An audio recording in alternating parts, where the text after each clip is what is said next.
Hi, everyone. This is the official Succession podcast from HBO and Pineapple Street Studios. I'm Kara Swisher. I've got like 6 more ovulation windows until all sex is prison sex. We're not gonna make the piss-mad bear dance with fucking cattle prods. We need to be looking after him, okay? You are putting yourself in the service of a monstrous endeavor. Well, this week's episode was a true farce. The annual shareholders meeting turns into a petty fight between old men. A rabbit dying after eating a bagel is only an amuse-bouche because soon enough comes the main course. Logan gets a UTI and hallucinates a dead cat. Reagan had one and nearly nuked Belgium. Look, what? Now, I've attended more shareholders meetings than you can shake a dead cat at, and I've actually tried to shake a dead cat many times. And they've pretty much been performative kabuki that have yielded almost no important information that is worthwhile to investors. But the hijinks in this episode, that takes the volume of idiotic corporate kerfuffles up to an 11. Whether it's Jerry or Carl or Frank trying to jazz hands shareholders as Shiv attempts to make a self-dealing backroom deal, I can sell it. Can you sell it? or Kendall making an inane speech about a foundation to help Waystar Royco's victims, or Roman doing perhaps the worst call you can make to a president of the United States. I think we just alienated our most powerful ally. It's all a narcissistic traffic accident with one person, Logan Roy, at the center. And he has to pee something awful. I need a piss. You guys off to the bathroom? This fucking business isn't of yours.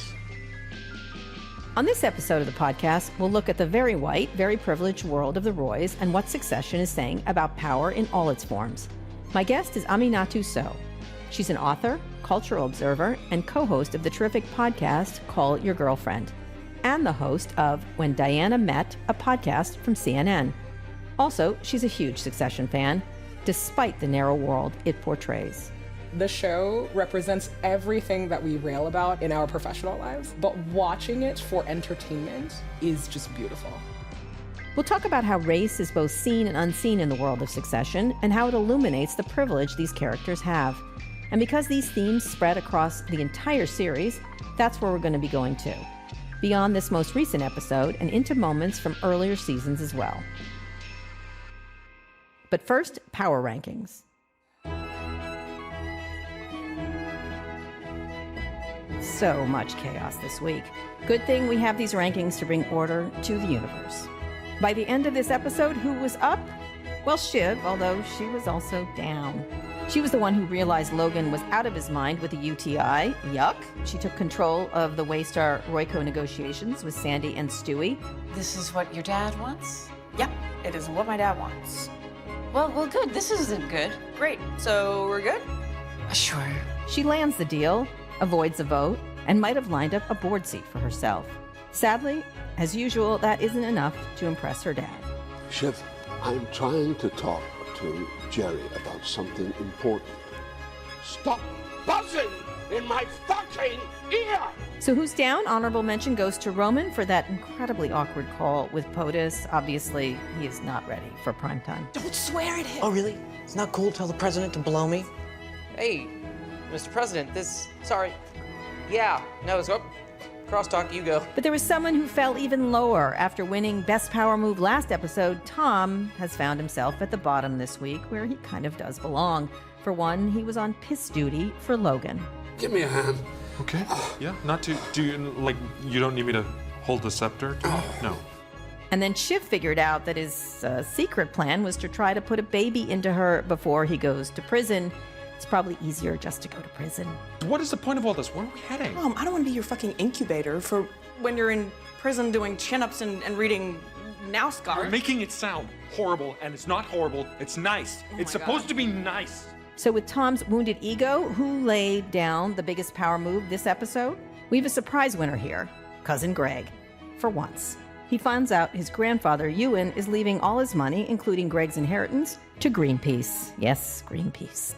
Do you think it's possible to sue a person, a grandparent, for example, like in an affectionate way? But Greg does something even bolder, by which I mean completely idiotic.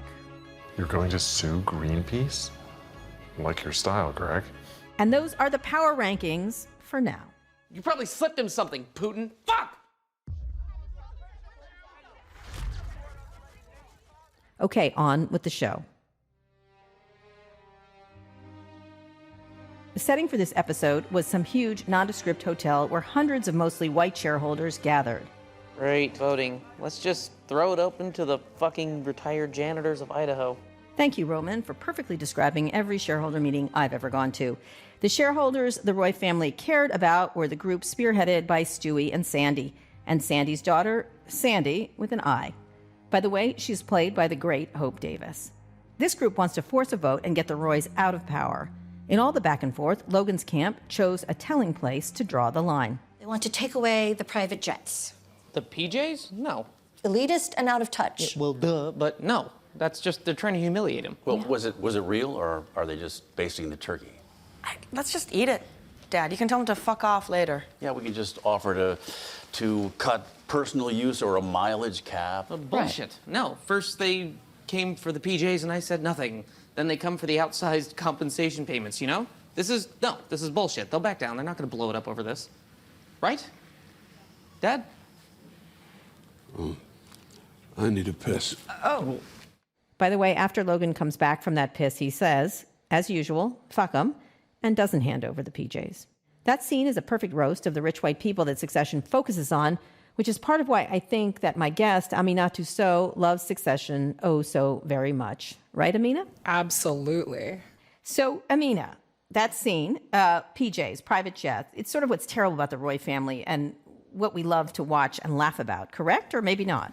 I mean, it's what's terrible, and I think it's also what we imagine happens in real life, you know, to people who have this immense amount of power and privilege, and also, you know, that I find myself both fascinated by them and also just disgusted by them, and it's beautiful. Well, which part? At the same time? At the same time? At the same time. I mean, what is fascinating is I don't know what it would be like to live in a world where everything is at your disposal, and truly everything, when, you know, taking your private jet away from you is one of the worst things that could happen to you. And at the same time, you are just disgusted completely that, you know, every single character on the television show knows, they're very cognizant of the amount of privilege that they have. They're cognizant of how to use that knowledge to their advantage. And there is something very brutally refreshing about their honesty. Unless he wants me to go public and take a big black light to our semen-stained family scrapbook, maybe he ought to fit me in, yeah? So I heard a rumor you're part of a group text thread about this show. Can you tell me about it? I mean, I'm part of a lot of group text threads about the show, but the one that I believe you're asking about is a thread that I'm on with other Black writers, and we are... like, this show is our cocaine. And it is just it's so funny to me how the show represents everything that we rail about in our professional lives, but watching it for entertainment is just beautiful. You know, I think the thing about it that's fascinating is that we, obviously, some of these stories have parallels in the real world, right? They have parallels that are either, like, accurate, or they're a little bit recognizable, or they really are what we fantasize about insanely wealthy people doing. And so to see it represented on the screen in this way that is, one, very well written, that is very entertaining, you know, it's just jarring. It's jarring, and it also, you know, I think it also confirms some of the fears that you have in the lizard brain of, oh, this is actually exactly how I am being exploited as a worker somehow. And, you know, and the people really are despicable, but it's very enjoyable. And that's also hard. It's hard to, I've never enjoyed a show so much where I am rooting for nobody. Not at all? Nobody. I mean, maybe I'm rooting for Jerry a tiny bit, but even Jerry's compromised. You know what I mean? It's like, I find myself, even as I said that I was rooting for no one, I am rooting for Roman and Jerry's romance. And I enjoy that they're honest, even though they are competitors. In your group text thread, who is the one that they hate the most? There's no one that we hate the most. I think for us, it would be, instead of a power ranking, it would be a cringe ranking. It's like, who has made you cringe the most?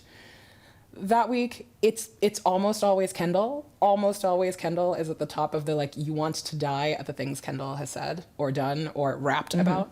Why is that? He is not smart enough. He is not cunning enough. He would not make a good CEO. And also, he's just mad that his daddy's job won't, like, become his job. So that's that. Also, the unfortunate rapping over the seasons. Check it.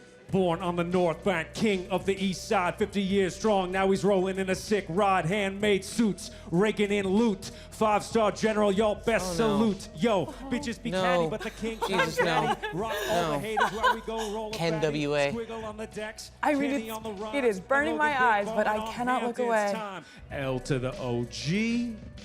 Dude be the I'm OG. screaming. God. I can't believe you made me relive that. I know, it's painful. I feel sweaty. I know, it's painful, and at the same time, as she said, you can't look away, right? And at the same time, you're embarrassed for him, who's a fictional character, and yet also like, what an asshole. It's so shameless. It is also so bizarre. That's the other thing. Where we're like, this is so, like, where is this coming from? It's a shocking. I still don't understand. You know what I mean? I think that it's one of these moments where you sit down and you go, yes, this person is a very rich addict with a lot of daddy issues, and so maybe that starts to contextualize what is going on here. But there is no shame at all. Well, it's also not a one-off thing for him. He appropriates pretty consistently. Probably he thinks it makes him young and cool, I guess. I have seen this happen in Silicon Valley. This archetype 100% exists, but it is very cringe-inducing. It's very. I saw a VC rapping once, and I didn't know what to do. It shall be in Oh the my memoir. God! How bad was the rapping? So bad, so bad. Do you remember a bar from it at all? No, I don't. I like sank into the ground essentially, and everyone was sort of saying how good it was, and I was like, I'm pretty sure. Now I'm not an expert, but I'm sure it wasn't. OG. Dude be the OG, and he playing like. By the way, I want to pro. give a nod to Jeremy Strong here for his performance. It's not easy being awful. So people of color seem underrepresented on the show. Amina, is that more intention than oversight? I want to know what you think about it. I mean, this is one of those instances where it really does not bother me. I also think that the conversation about representation can be very lazy, but in this case, this is like very accurate of what this world is. You know, I'm like, where are you going to pluck a person of color from in this world? Yeah, it'd be almost like The Sopranos is another show where that would be the case. There are these shows that are just like that, and you know, one of the jokes of the group chat is that this is an example of Caucasian cocoonery, and you know, thank you to the People's Dictionary for that. But, you know, again, it's like you watch it and you're like, yes, this is exactly how white people are when there are no people of color in the room. And it either confirms the things that you think you know, or it just plays to the basis fantasy that you have. And who knows? So the worldview of these characters is made clear very early on in the pilot. Remember the softball game? Roman is a complete asshole to a young Latino kid he invites to play, rips up $1 million check in front of him. Let's listen to that scene. Unfortunately, you can't see the faces in the room reacting in horror. I will give you $1 million if you hit a home run. For real? Yes, for real. Whoa! That's it. Run, kid! That's a hit. That's a damn hit. Come on, Shib, I'm here, Shib. No! Bad luck, kid. No! Oh, no! You were so damn close. That was so close. Oh, my goodness. Oh, that's so sad. Oh, I'm sorry. I can't give it to you. That would have counted, by the way. That was almost a home run. Oh, my God. Well, I mean, remember they offer the family a watch and then a non-disclosure agreement to thank them for their troubles. Yeah. That's just disgusting and yet totally entertaining, which is the worst part, I think. I mean, I think in the pilot for me, this was one of the moments where I decided that this show was for me because, Why? you know, Tell me there was why. just this, because there was this moment for like a nanosecond where I told myself like, oh, this is so weird. He's just going to give this kid $1 million for not hitting the home run. And then he doesn't do it. He follows through with his promise and doesn't do it. And I was like, wow, this show is going there. I remember being horrified and enjoying it at the same time. So it's like, here we go. Was there other resonant moments like that are true to life? I mean, I don't know. When Connor runs for president, I feel like that was kind of the same thing where you're like, what? You're not qualified and you just want to run for, like, you're just running for president? The boar on the floor moment, you know, like that was also really wild. I don't know, the car crash. What do you think when they go there? You're talking about people just going there and keeping going, right? In other times they might give him a little bit of money either, you know, or apologize or something like that. But here they just continue in character. as they themselves. just continue in character, and there's just no break from the selfishness and the greed, you know, where you're always reminded who the main character is. And, like, the Roys are the main character. And so why would anyone else benefit from anything that they've done? Is that hard as a writer to actually take it that far? Can you talk a little bit about that? And do you do that enough as a writer? Most of my writing does not do that at all. And so I think that's also from just like a purely craft level. It's why I enjoy it, because I do think that it takes a kind of imagination and a kind of, you know, I don't know, like fearlessness maybe is the wrong word, but it really is, you just follow through with the worst instinct that you have all the way through. And these characters are the exact right people to do that with, you know? They're always saying the quiet thing out loud. And you're just showing how, like, gross human beings can be when they're this selfish. And also, in a lot of shows, they have a moment of learning, right? There's no learning here. 3 seasons of no whatsoever. learning, as far as I'm concerned. I mean, you use the word, and I want to get this right, cocoonery, when you're talking about Succession. Can you describe that idea? It really just means, like, Caucasian coonery, which... You know, I'm like, make up your own mind there. And the reason that it makes me laugh so hard is because, you know, it is really a flip on the, like, usually observing white people observing black culture and having really derogatory things to say about it. And the joke here really is, you know, it's like, white culture is in shambles. Like, is this what's going on over here? And there is a level of, like, power, usually that comes with money, that people have where nothing is true anymore. You know, the standards are completely different. It's like, imagine doing a bad rap at some rich person party, and no one can look you in the eye and say, hi, this was really stupid and dumb, and don't do that again. But I find that, like, in this rarefied world of, you know, the ultra rich, they're just living by different rules. It's really hard to extricate the money from the whiteness and the whiteness from how much money there is, because those are the two things that are animating a lot of the, you know, I think the fascination from the audience. You know, in every culture, there are people who are ultra wealthy. Like, I would watch the show set in China. I would watch the show set in, you know, like, wherever. The show obviously would be different, but in this specific case, it is just like whiteness and money going hand in hand, and just the shock and awe of that. It's very hard not to experience them that way. This season, there are a few new characters who are women of color. There's a lawyer named Lisa Arthur, played by Sanaa Lathan, who Kendall hires to rep him. And she immediately comes off as one of the most competent people in the show. I think both of us can agree. Here's a little bit of her advising Kendall. I know you have things going on, but I'm going to need you for like 8 to 10 hours very soon. You could get a subpoena anytime, and we need to be ready. Okay. I can't do that right now. I have bigger fish. Bigger fish than staying out of prison? So what do you make of her so far? You can see her, you know, obviously exasperated with him, but keeping a lid on it in some way. What do you think of this character? I mean, this character is amazing because, you know, everyone is vying for her to represent them. And the implication is that not only is she hyper competent, the optics of having her are also important to the story. She has the right politics. She supports progressive causes. And so, you know, she would never defend like a terrible capitalist. And which is so, you know, which is like so laughable in that world, but I get it. As opposed to the lawyer that Logan keeps rejecting in that scene and then finally has to go find because, you know, because Lisa's no longer available. You like this character? You'd like to see more of her?